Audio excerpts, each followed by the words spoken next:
young female Iranian student has been detained by security guards after stripping to her underwear in public at her university in Tehran.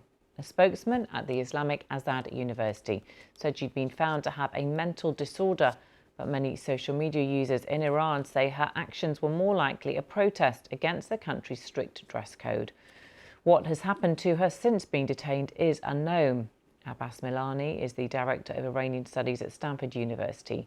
He told me what he makes of her motives.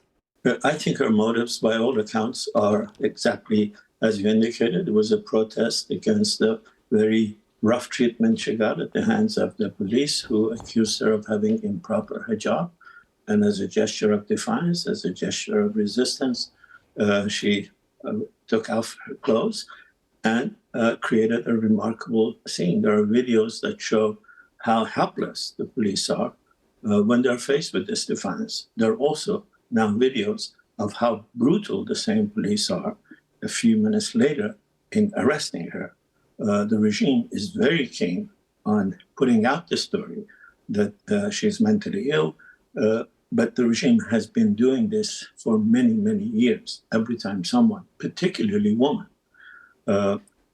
act in such defiance manner, particularly against misogyny, against the regime's cruelty against women, they accuse her of having mental illness. Going back to 19th century and stories of hysteria by men who were worried about the rights of women emerging. Yeah, watching pictures of her walking around in her underwear, incredibly brave, many would say, given the strict Islamic dress code in the country. What is the state of protest, which we saw people, thousands rise up, over the last couple of years after the death of Mahsa Amini in police custody as well, arrested over incorrect clothing. What is the state of protest in the country at the moment?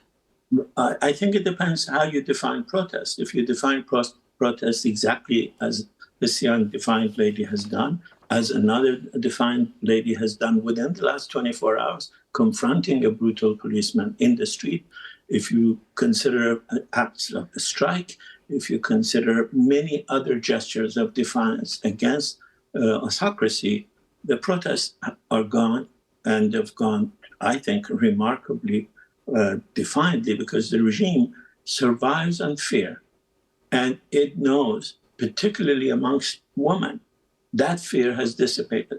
So they're doing every brutal thing they know to try to reestablish that terror, and every indication is Iranian women are not having it, Iranian workers are not having it, Iranian teachers are not having it, Iranian nurses are not having it.